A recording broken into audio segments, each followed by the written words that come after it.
सार्वजनिक शौचालय में बैठे अकबर को साथ वाले टॉयलेट से आवाज आई। क्या हाल है अकबर? अकबर घबराया पर फिर बोला, ठीक हूँ।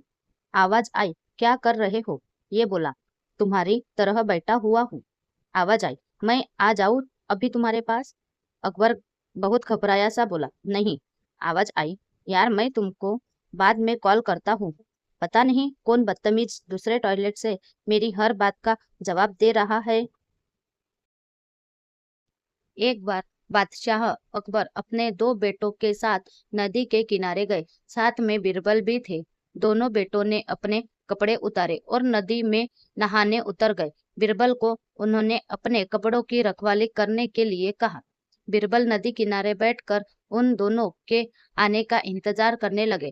कपड़े उन्होंने अपने कंधों पर रखे हुए थे। बीरबल को इस अवस्था में खड़े देख बादशाह अकबर के मन में शरारत सूझी।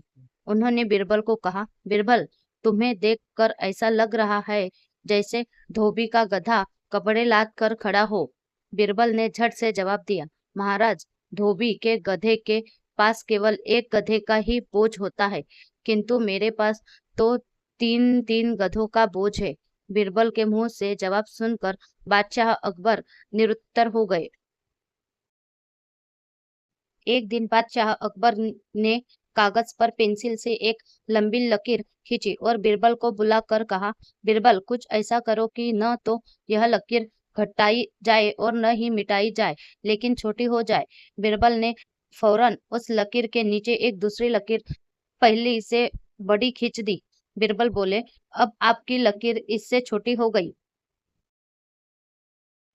एक शाम को बीरबल और बादशाह अकबर घूमने के लिए निकले। चलते चलते रास्ते में एक बड़ा बरगद का वृक्ष दिखाई दिया। उसे देखकर बीरबल ने कहा, देखिए जहाँपना, कैसा अच्छा वर है। बादशाह को शरारत सूझी। उन्होंने तुरंत कहा, बेटी दे दो। तो बीरबल यह सुनते ही मारे लज्जा के जमीन में गड़ गए। आगे चलकर एक बड़ा सुंदर मकबरा दिखाई दिया। उसे देखते ही अकबर बादशाह के मुंह से निकला, देखो बीरबल, यह कितना सुंदर है। तुरंत बीरबल ने जवाब दिया, सुंदर है तो पोती दिला दीजिए। बेचारे बादशाह अकबर समुचित जवाब न पाकर कुछ न कह सके। एक बार संता को अकबर के सैनिकों ने पकड़ लिया और दरबार में लेके गए। अकबर, कौन हो तुम? संता, महाराज, मैं संता हूँ। अकबर, इतनी रात को हमारे महल में क्या कर रहे थे? संता, कुछ कुछ नहीं महाराज। घबराते हुए अकबर, सैनिकों, इसे ले जाओ और बंदी बना दो। संता, महाराज, रहम करो, मुझे बंदी मत बनाओ, मुझे बंदा ही रहने दो। अकबर बादशाह और बीरबल में अक्सर मजाक होता रहता था। उस दिन वे दोनों एक दूसरे से छेड़छाड़ कर रहे थे। बादशाह ने कहा, बीरबल, तुम्हारी स्त्री अत्यंत सुंदर है। बीरबल ने कहा, हाँ सरकार, पहले मैं भी ऐसा ही समझता था, पर जब से बेगम साहिबा को देखा है, मैं अपनी स्त्री को ही भूल बैठा हूँ। बादशाह एकाएक झेप गए और उस दिन के बाद से फिर उन्होंने ऐसा मजाक नहीं किया। बादशाह अकबर और बीरबल बातें कर रहे थे। बात मियाँ बीवी के रिश्ते पर चल निकली तो बीरबल ने कहा, अधिकतर मर्द जोरू के गुलाम होते हैं और अपनी बीवी से डरते हैं। मैं नहीं मानता। बादशाह ने कहा, हुजूर, मैं सिद्ध कर सकता हूँ। बीरबल ने कहा, सिद्ध करो। ठीक है, आप आज ही से आदेश जारी करें कि किसी के भी अपने बीवी से डरने की बात साबित हो जाती है तो उसे एक मुर्गा दरबार में बीरबल के पास में जमा करना होगा।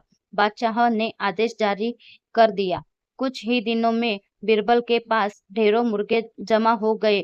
तब उसने बादशाह से कहा, हुजूर, अब तो इतने मुर्गे जमा हो गए हैं कि आप मुर्गी खाना खोल सकते हैं। अंत अपना आदेश वापस ले ले।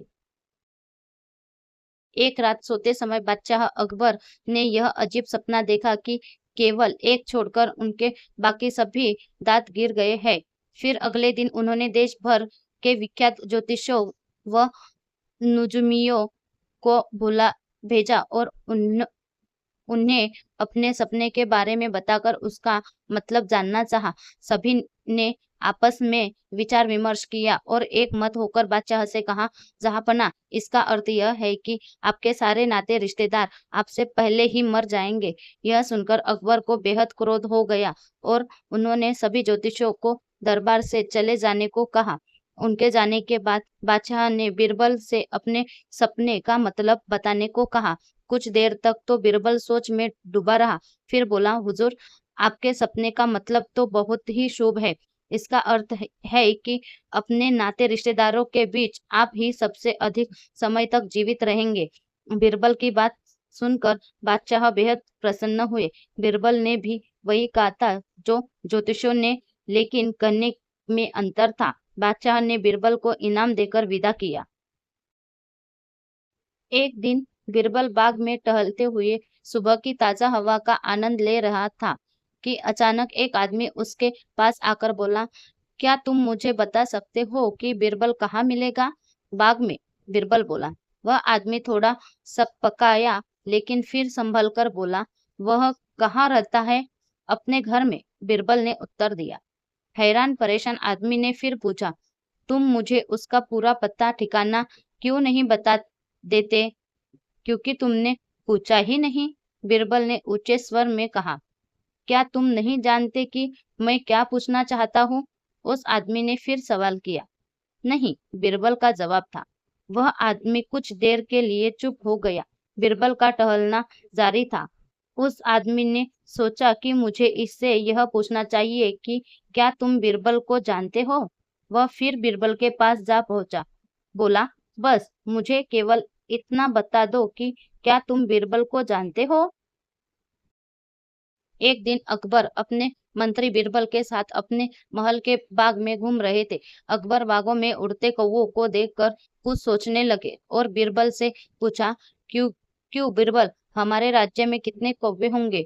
बीरबल ने कुछ देर उंगलियों पर कुछ हिसाब लगाया और बोले, हुजूर, हमारे राज्य में कुल मिलाकर 95,463 कौवे है।